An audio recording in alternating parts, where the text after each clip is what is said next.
یعنی کاما جو ہے وقفے کو، ایک مختصر وقفے کو ظاہر کرتا ہے. تو اس کو اگر دیکھیں جو پہلی مثال ہے تو دوبارہ پڑھیں ذرا اس کو. چور کو روکو مت جانے دو.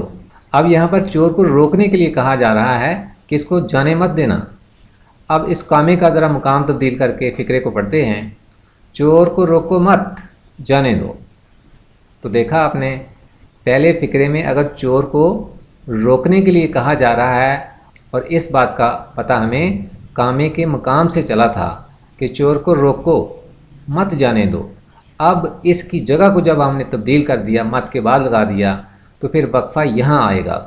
چور کو روکو مت جانے دو، یعنی یہاں پر چور کو نہ روکنے کے لیے کہا جا رہا ہے کہ اس کو روکو مت، اس کو جانے ہی دو. جی ایک اور مثال ملاحظہ کریں. تیز رفتار موٹر سائیکل سوار گدھا گاڑی سے ٹکرا کر شدید زخمی ہو گیا. تو یہاں پر سوار کے بعد کاما ہے. یہاں پر ہم نے پھر ظاہر کچھ توقف کرنا ہے، کچھ وقفہ کرنا ہے. ایک بار پھر پڑھتے ہیں. تیز رفتار موٹر سائیکل سوار گدھا گاڑی سے ٹکرا کر شدید زخمی ہو گیا. اب اس کامے کا ذرا مقام تبدیل کریں تو دیکھیں کیا بنتا ہے. تیز رفتار موٹر سائیکل سوار گدھا گاڑی سے ٹکرا کر شدید زخمی ہو گیا. تو یہاں پر دیکھیے اصل میں وہ سائیکل سوار تھا، تو جب ہم نے یہ کاما گدھے کے آگے لگا دیا تو سائیکل سوار جو ہے وہ گدھا بن گیا اور وہ گاڑی سے ٹکرا کر شدید زخمی ہو گیا.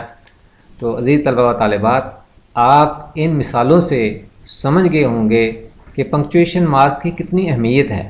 جیسا کہ اس کے انٹروڈکشن میں آپ کو بتایا کہ چونکہ جب ہم گفتگو کر رہے ہوتے ہیں تو اپنی گفتگو کے اتار چڑھاؤ سے ہم اپنا مطلب واضح کر دیتے ہیں، لیکن تحریر کی صورت میں ظاہر ہے ہمارا لہجہ جو ہے اس وقت کام میں نہیں آتا، تو ہمیں پنکچویشن مارکس کا سہارا لینا پڑے گا اپنا مطلب واضح کرنے کے لیے.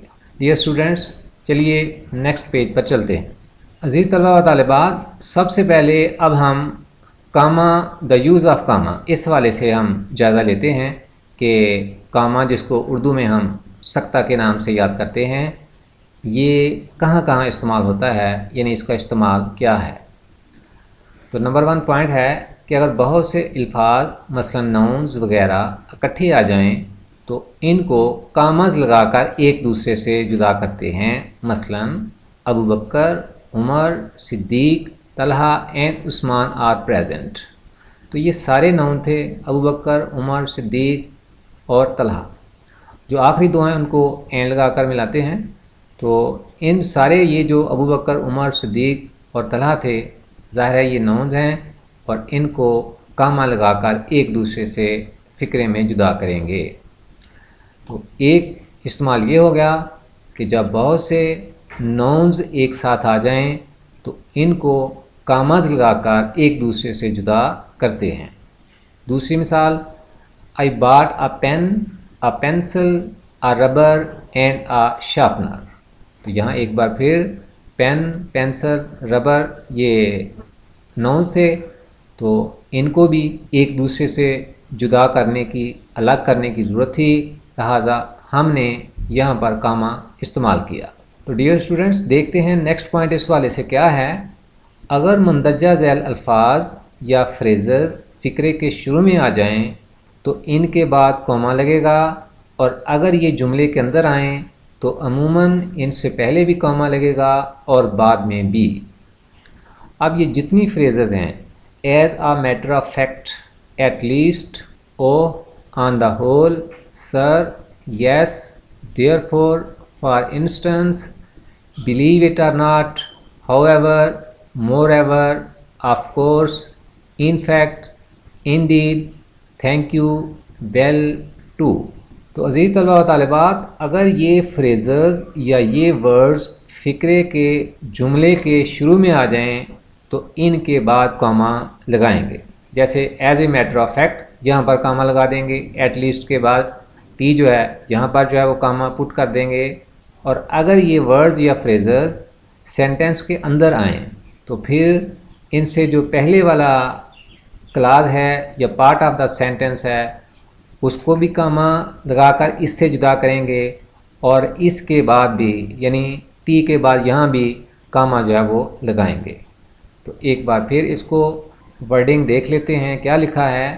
اگر مندرجہ ذیل الفاظ یا فریزز فقرے کے شروع میں آ جائیں تو ان کے بعد کاما لگے گا، اور اگر یہ جملے کے اندر آئیں تو عموماً ان سے پہلے بھی کاما لگے گا اور بعد میں بھی. عموماً اس لیے کہ بعض اوقات نہیں بھی لگتا، لیکن اگر آپ لگا دیں گے تو وہ غلط نہیں ہوگا. جی ڈیئر اسٹوڈنٹس، چلیے چلتے ہیں نیکسٹ پیج کی طرف. جی ڈیئر اسٹوڈنٹس، اب ہم فل سٹاپ جس کو اردو میں ختمہ کہتے ہیں اس کے استعمال کے حوالے سے ڈسکشن کرتے ہیں. تو اس حوالے سے پہلا پوائنٹ ہے کہ ہر سادہ یعنی اسرٹیو سینٹنس کے اختتام پر فل سٹاپ استعمال ہوتا ہے. سادہ فقرے سے یہ مراد ہے کہ جملہ ایکسکلیمیٹوری، انٹراگیٹیو یا آپٹیٹیو نہ ہو. مثالیں ہیں وی آر مسلمز، تو یہ ایک اسرٹیو سینٹنس ہے، سادہ فقرہ ہے، مثبت یا بیانیہ فقرہ ہے، لہٰذا اس کے اینڈ پر فل سٹاپ لگا دیا. Next example, the farmer ploughs the fields. تو اب فیلڈس کے بعد یعنی فیلڈ کے ساتھ اس سینٹنس کا اینڈ ہے، لہٰذا اس کے آخر پر ہم نے فل سٹاپ لگا دیا. تو فل سٹاپ کا پہلا استعمال یہ ہے کہ ہر سادہ یعنی اسرٹیو سینٹنس کے اختتام پر فل سٹاپ استعمال ہوگا. نیکسٹ پوائنٹ ہے ایبریویشن، یعنی مخفف کے بعد بھی فل سٹاپ لگایا جاتا ہے.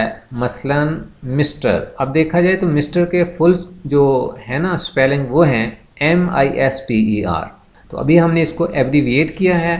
تو ایبریویشن میں آپ کو پتہ ہے کہ پہلا لیٹر جو ہے اس کو کیپٹل کرتے ہیں اور اس کے بعد ایک یا دو لیٹر ہیں تو وہ اسمال آئیں گے. ہم نے ایم کو کیپٹل کر کے آر اس کے ساتھ لکھا اور فل سٹاپ جو ہے لگا دیا. تو یہ تھی مثال مسٹر عبداللہ. نیکسٹ ہے سینٹ. ایک لفظ ہے SAINT، سینٹ بزرگ وغیرہ اس کا مطلب ہے. تو اس کا جو ایبریویشن ہے وہ ہے ST. ایس کیپٹل ہوگا، ٹی ساتھ اسمال، تو اس کے بعد یہ فل سٹاپ ہے.